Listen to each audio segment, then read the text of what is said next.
Welcome back to Kicking Ass with Tanner Stone. Today we have Miranda Barber on the podcast. I'm so excited to talk to you. What's going on, Tanner? Thank you for having me, bro. She's a professional fighter. She's the owner of Team Barber Boxing Academy. Yeah. And you're just really kicking ass in life. And I want to have you on the podcast just to show how you do it and how you kick ass in life, how you always strive to get better. And even if because you're never comfortable. You're always just striving to get better.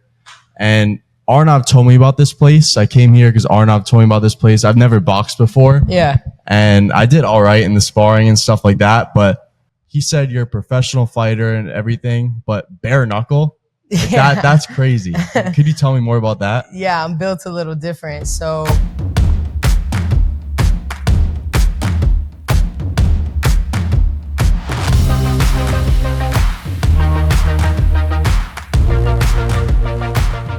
I first started off in regular boxing. I was about, 16 years old. The gym was my outlet, bro. I was an angry kid. My parents were going through a divorce and I got in a fight during a basketball game, and one of my friend's dads pulled me in the gym, and I found my place, my home. And you didn't start out with bare knuckle. Nah. Yeah. Nah, the boxing led me to the dog. It led me to always wanting to push myself mentally, physically, emotionally, and every fight you learn about yourself, man. It's kind of crazy. It's like it first started off as just a habit and an outlet, and then it became a lifestyle. And then, I made history in London last year with bare knuckle for BYB. And that was crazy to me to think I was one of the first females to fight overseas bare knuckle. Like, it made history. That's crazy. To me, it's just like another day in the office. I'm always ready to bang. I don't care where. I don't care when. I do boxing, MMA, bare knuckle. But the bare knuckle is just intense, man. It's raw. It's like you can't just run away from those punches. Like, you're in a small space. It brings out the dog. And I love Was it a triangle ring? The triangle, yeah. The triangle for the Trigon in BYB is small, bro. I mean, it's half the size of a pro ring. So you got no choice but to stand there and box. You know what I mean? In your first fight, did you have a lot of adrenaline? You just went swinging in the first part, or you were calm? For bare knuckle? I would say bare knuckle first. Bare knuckle, I was super stoked mentally. Yo, I went and got this tattoo a week before my bare knuckle debut. I ended up winning the fight. I dropped the girl in the first 4 seconds, and then after 4, knockdowns, it was over with. You feel the hit or your adrenaline? Oh my God! Like, no, you feel it for sure. When the adrenaline wears off, you'll start feeling like the whole camp hits you like afterward once the adrenaline wears off. But in there, it's like you're just tuned into a different animal. Like, you can't really connect to anything like that at the time. Your adrenaline's there. It's real, man. It's not pillows, bro. You're getting clocked. So you got to be really mentally prepared. In that fight, I was so tuned in. I was on a mission. Like, of course, we don't want to get cut up. We don't want to get hit. Our point is to, do this sport, make money, and, continue to build a better lives outside of fighting for ourselves. And that's where like the business comes in. So me being a triple threat, it's also a business strategy. Like, I'm not just fighting to fight. Like, you put a lot on your body, bro. It's like, you don't want to just sign up for this. Like, it's something fun. It's not no 9 to 5. There's no season, bro. It's full-time dedication, and it's a lifestyle, bro. Going over to your business, the Team Barber Boxing Academy, why boxing? Because you've done so many martial arts. Like, why do you stick with boxing and not do kickboxing? Because you're a 4-time champion in kickboxing. And ISK, yeah. Because boxing has my heart, bro. My first gym, the guy that picked me up after that high school fight, and when I was playing ball, I found that gym, and his gym was called Citrus County Boxing Academy. Yeah. So that was his nonprofit gym, and it was a place where he mentored me. So the name resonates in staying humble in where I came from, and realizing that you have the power like inside you already to make your future. And that's exactly what I've done. No, I haven't had every resource available and, opportunity available at the time, but my mind always knew that no matter what, I had to stay resilient, because even on the losses, I would be like, okay, God, like, I see you. You're keeping me at this place because there's something I haven't figured out yet. You get what I'm saying? Yeah. So you're constantly learning and you're constantly working on self-improvement. And that name, like, just reminds me to stay humble and never forget where I came from. Like, I wouldn't be the person you see right now if it wasn't for me stepping in that gym to sow to have Team Barber Boxing Academy, that's like, yeah, I kind of made it. Like, you know what I mean? Like, it's more than just a name. Like, everybody's like, where'd you come up with that? I'm like, that's been in my notebook for years, bro. Like, I'm just ready to roll it out and start putting my story out there and who I am. And when you're producing fighters right now, because I see in the group chat, like you're sending all that stuff out. What's the difference between amateur and pro? Because I did an amateur fight, and you done amateur pro. Yeah. Is there a big jump from amateur to pro?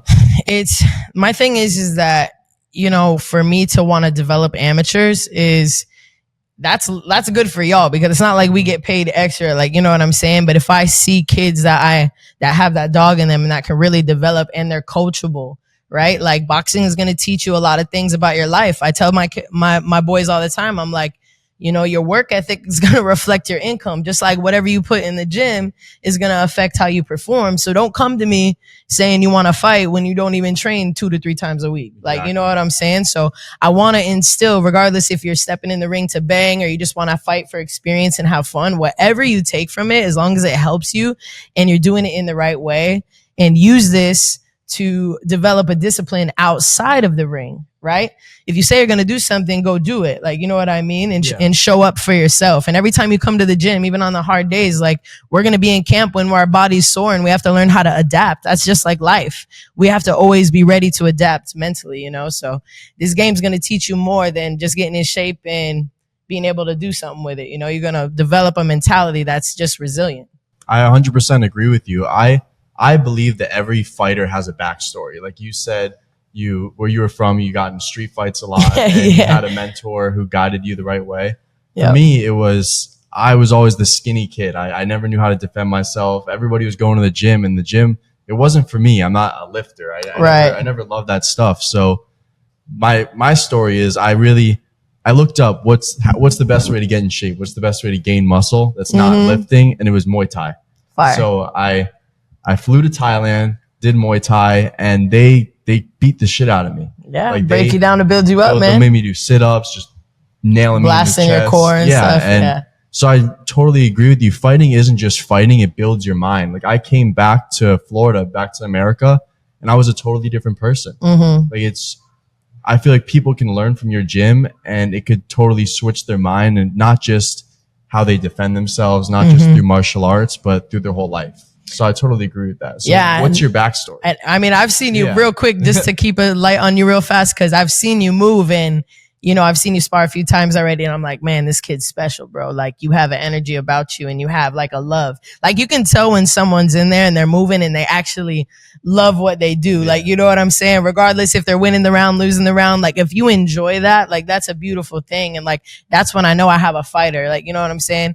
I gave you rounds, what was it, a couple weeks back, remember? And I was like, do this, this, and this, and just listen, this is the assignment, bro. Yeah. And bro, you executed it perfectly. You won the round. You came to me smiling, and I was like, if it could only be that easy for a lot of people, but I could tell you had some pretty extensive training because your mental discipline was there. Yeah. And that's what these amateurs don't understand. It's like, oh, it's not because I don't think you're ready, but you're mentally not ready. Like, you might be physically in shape, but this at a younger like start for the amateurs, you have to understand you're going to go in and fight as an amateur, and you may not know how many fights this guy has, his experience, this and that. So you got to be mentally prepared, not just to win, but also to lose, like, in a way, and not be afraid of that. But, you know, I have to go in there and I have to know my fighter is fully confident.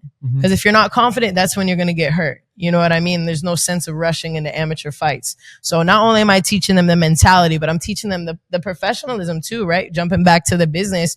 It's like, guys, you gotta be registered under USA Boxing. It's not just, hey, coach, I want to fight. No, man. Like, you're going to have your paperwork set up. You're going to have your physical done, your blood work. Like, you're going to have all your stuff organized. Like, you got to represent the team with professionalism. Otherwise, these shows ain't going to call you. They ain't going to want to do business with you.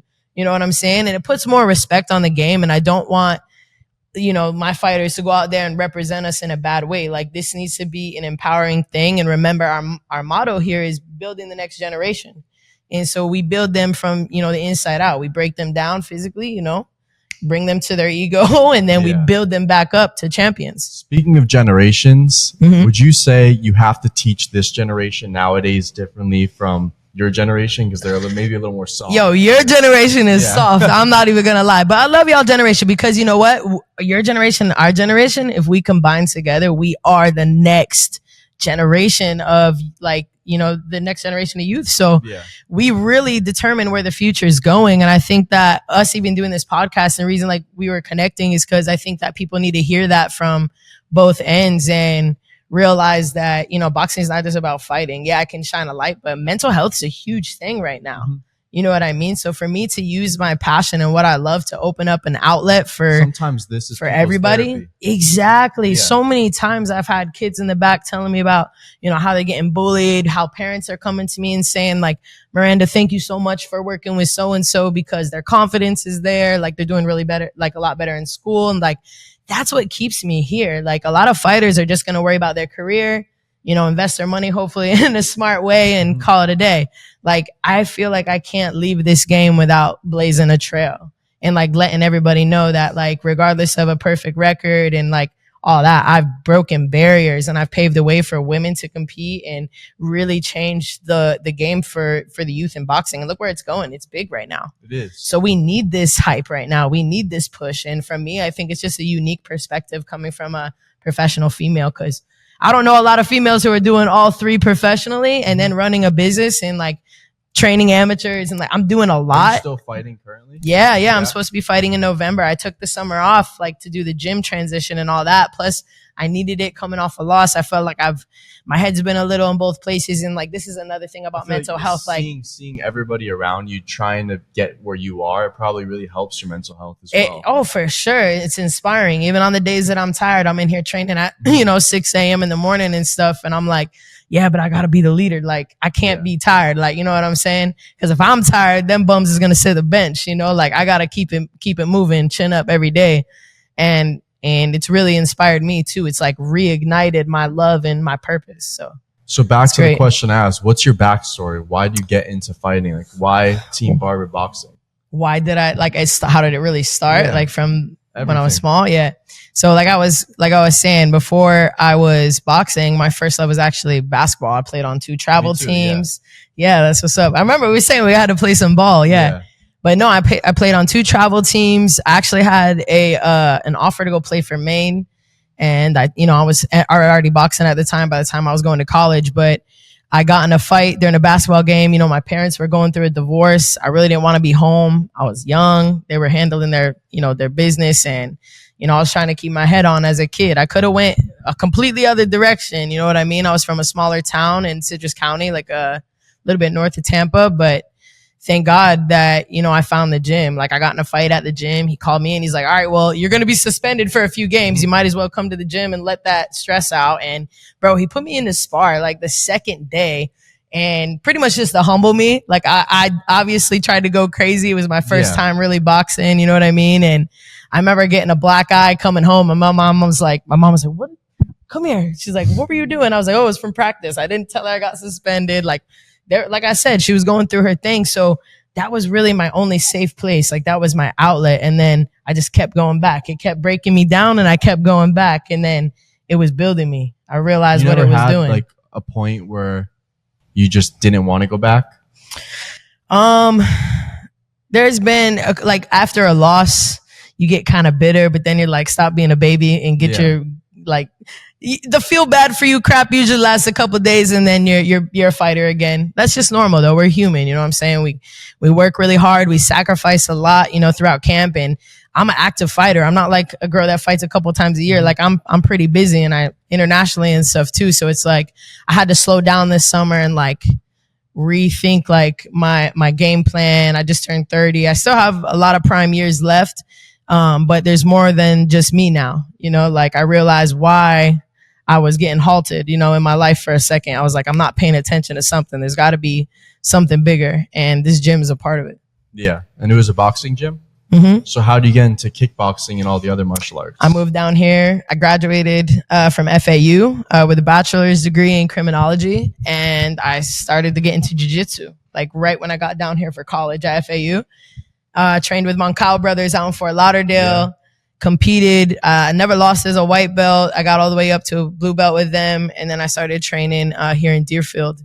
And that brought me to, you know, MMA. I was like, oh, I can box. And then I saw Ronda Rousey coming out, you know, as a girl, you're like, she's a superstar, bro. She's a hero. So I was like, oh, I can do this. I started doing MMA, started competing there. I got my title from XFN as an amateur there, competed ISKA. I won 4 years in a row. I had fun with it, man. I was a very active amateur. That's why in the pros, it was no different. That's why I want to get these kids in a rhythm now where they are competing like every other month. It just keeps us disciplined, right? If I don't have a fight, I'm booling, bro. I'm like, you know what I mean? Like I gotta have a goal in mind. So that it helped me stay on point. So I was doing boxing, I was doing MMA, I was doing kickboxing, anything I could just to compete. I had that competitive drive. Yeah. So for sure. When you have people here and you're trying to show the next generation martial arts and respect and discipline, is it a big deal on hiring people? Like, is that, because we all talk about on other podcasts a lot, what do bosses look for in their employees and stuff like that. So what do you look for in a coach? I look for leaders. I look for someone to be coachable. I look for someone to obviously have a little bit of IQ, obviously, and whatever they're bringing to the program. But overall, they need to know the main goal. My main goal is to help people. I don't care if people want to come in here to fight or they want to come in here to relieve stress. Like whatever this is for you, I promise is going to help you. And I may not know the reason why you stepped in the gym, but I promise you're going to leave here satisfied. Like you're going to leave here feeling better. You know what I mean? You might have had a rough work day. And this is that 1% of your day or 4% of your day, that 1 hour where you can come and just let it all out, you know? And look at the world right now, bro. We need our health should be the first priority at this point. You know what I'm saying? So I think people kind of forget that. And this is something that's good for the body. You can do it for, you know, the rest of your life. It's low impact, you know, it's good for your mobility and things like that. So there's a lot of benefits to boxing that I feel like people are just not educated on, you know, because it's kind of an intimidating fitness thing. Yeah. But when they see that, hey man, we're all just a community, like it's a lot more eye-opening to people. And I think they'll be flooding through the doors here pretty soon. I feel like it's scary coming into martial arts because all you see is like the concussions, the black eyes, all stuff like that. And you don't see the positives you get out of it. Nah, of course. What gets more views on Fox News and stuff, man? The bad news, never the good news, of course. But you got to be woke. Like, you know what I'm saying?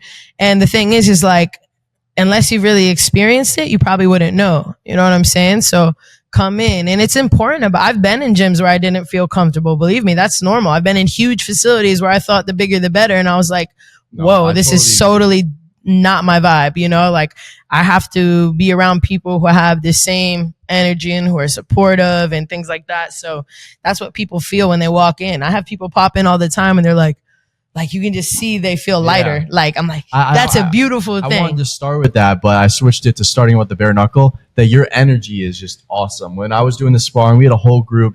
I'll pop up the team picture on the screen. Yeah. And it was the most fun night I've had in a while. And we were all smiling, having fun. I love it, bro, because you guys are learning. You really, like, even when you feel like you suck, you can't do any wrong right now because you guys are so, like, new to each other. And, like, yeah, you have experience, but you're going in there with guys that maybe have 2 months to 8 months experience. Lucas, 2-3 years, you know what I mean?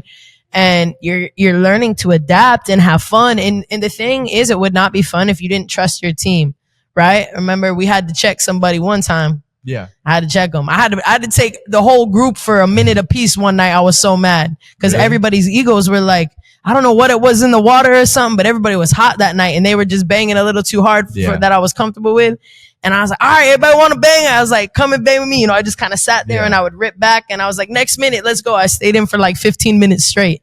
And then we had a big talk afterward and they ain't ever been different since that. You know what I'm saying? They've never acted that way. Most people either they come back a different person or they don't come back. Yeah.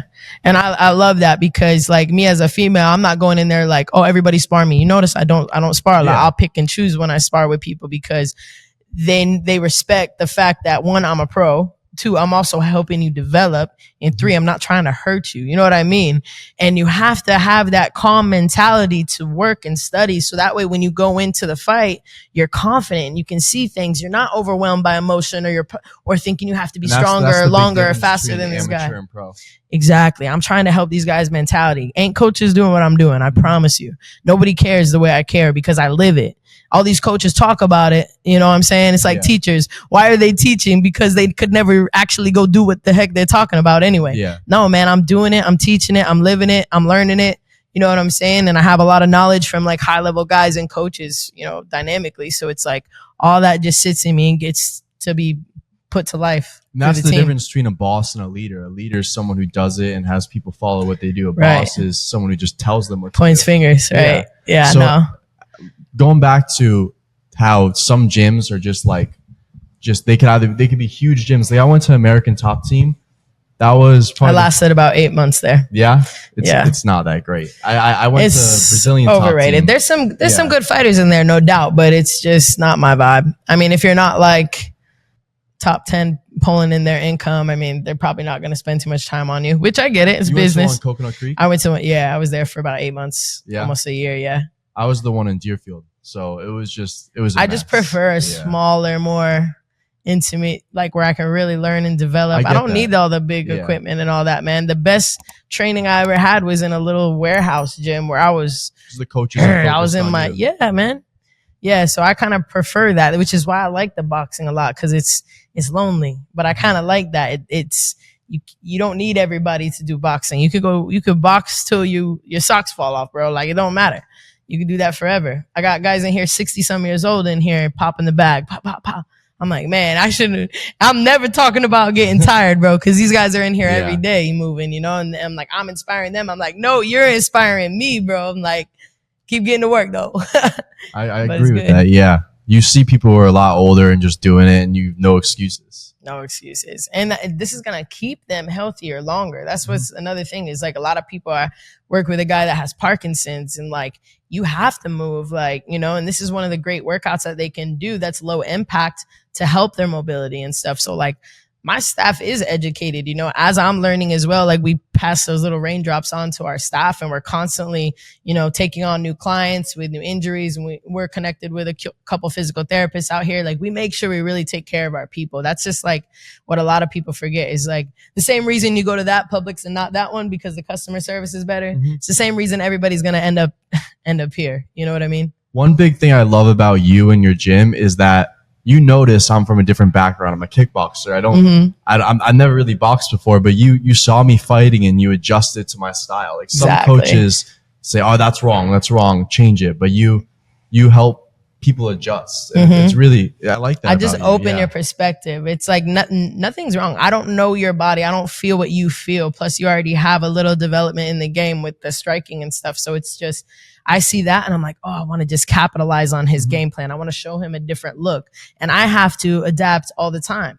I have to adapt because I fight in freaking triangles, bare knuckle. I have to adapt because I fight MMA, because I do jiu-jitsu tournaments, things like that. So the footwork thing is big for me. And that was one of the things in basketball that was like really hot for me. Like I had really good footwork and things like that. So I've incorporated that in my style of teaching how to, like, you know, pressure fight and when to stand back because you're long. Remember, I gave you your assignment and you were playing outside, executing perfectly off your jab. So it's like you have all the tools. I just bring the light on for you. Do you train differently when you're getting ready for different fights? Like for bare knuckle, would you train in a smaller area?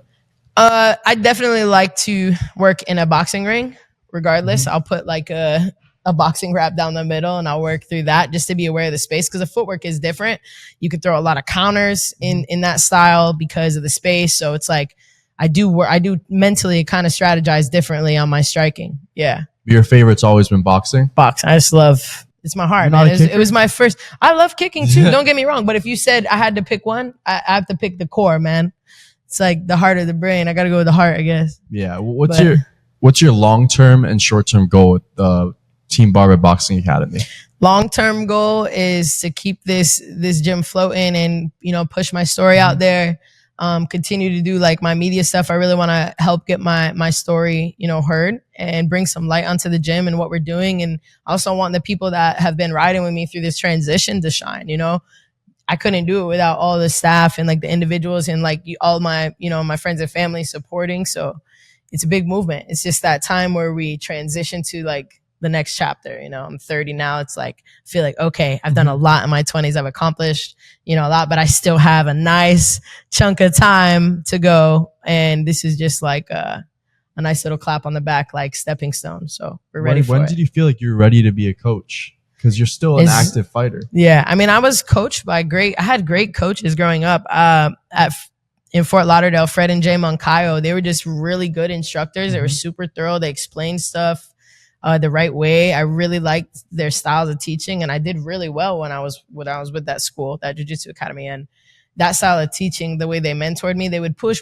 but then like pull, like, you know what I'm saying? Mm-hmm. So like they developed me the right way mentally. They would talk to me. They would push me. Like I remember doing round robin rounds, like when I was getting ready for MMA fights for them as an amateur.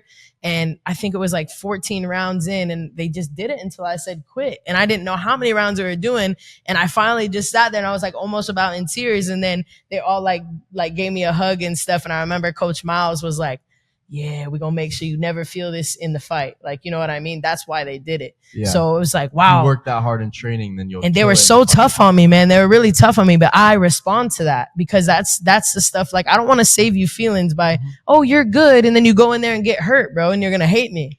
Like, I keep it real with you. I'm like, this is where we got to be because I know how serious it is when it's time to fight. So it's like, I don't just entertain that. Like, oh, this kid wants to fight. No, bro, don't talk to me like that until you've been here, and done this, and this, you know, like, and that's me. That's a real coach.